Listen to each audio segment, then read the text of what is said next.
Est-ce que c'est ce que Dieu nous demande de faire? Ce sont des choses comme ça qu'on ne vous dise pas. On vous dit juste, tu auras la vie, tu vas réussir, tu auras le succès.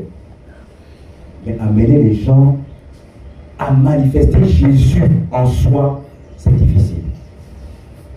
Ici, le peuple de Dieu doit avoir cette maturité de nous aimer les uns envers les autres. Amen. Vous allez voir, si vous faites ça, ce que tu veux obtenir de Dieu, Dieu va te le donner. Amen. Voilà, c'est prophétique. Et tout passe par quoi? Par l'obéissance. Aucun enfant de Dieu ne peut obtenir les faveurs de Dieu s'il n'est pas obéissant. La Bible dit que Jésus a été obéissant jusqu'à la croix.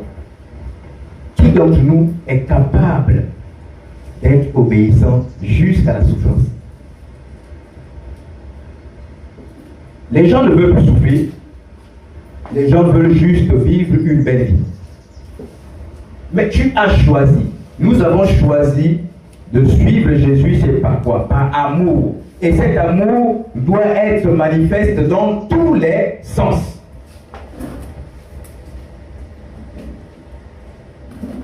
Dieu parle à l'Église. Dieu parle à l'Église. Je vous assure, Dieu m'a montré des très grandes choses en ce qui concerne le monde actuel. J'ai vu.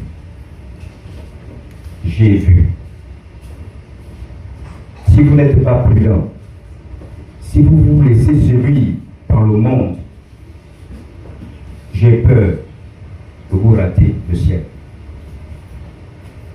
Parce que beaucoup viennent dans la maison de Dieu, mais beaucoup sont des goûts. Et Dieu dit à l'Église, si tu es un goût, il faut te revêtir, te dévêtir de ce manteau pour arborer le manteau de l'agneau, de la justice de Dieu. Alléluia. Amen. Alléluia. Amen. Vous savez, j'aime quand Dieu parle comme ça. J'aime quand Dieu parle comme ça. J'aime quand il n'est pas dans le spectacle.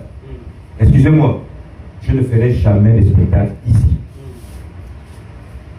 Dieu m'a amené à prêcher calmement, et je prêcherai tel qu'il veut. Pas comme les hommes voudraient que je puisse prêcher. Je ne crains pas les hommes, je crains Dieu. Si Dieu me lui prêche comme ça, je prêche. Que celui qui a des oreilles simplement pour attendre ce que dit le Seigneur, il entendra.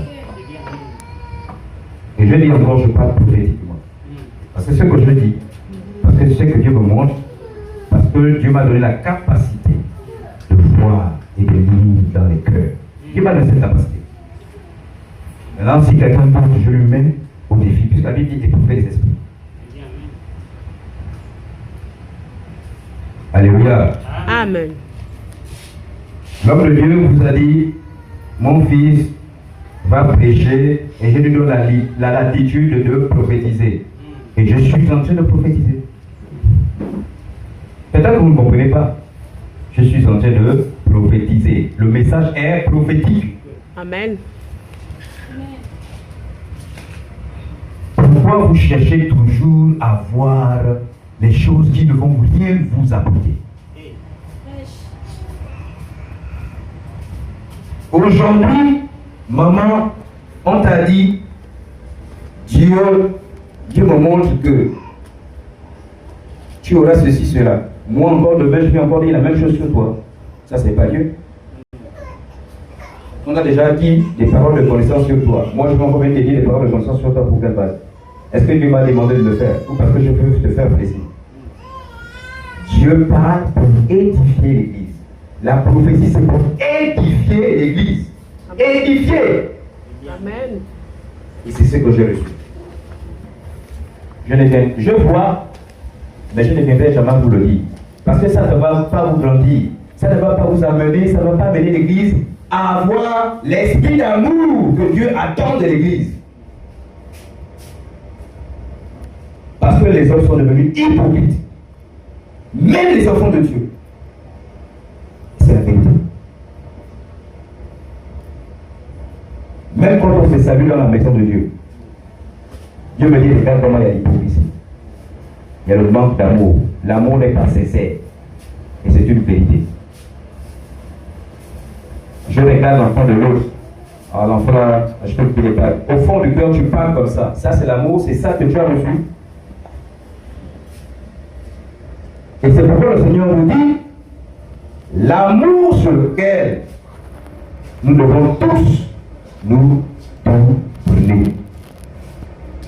Parce que si nous tournons vers la parole de Dieu, nous aurons les vertus et le caractère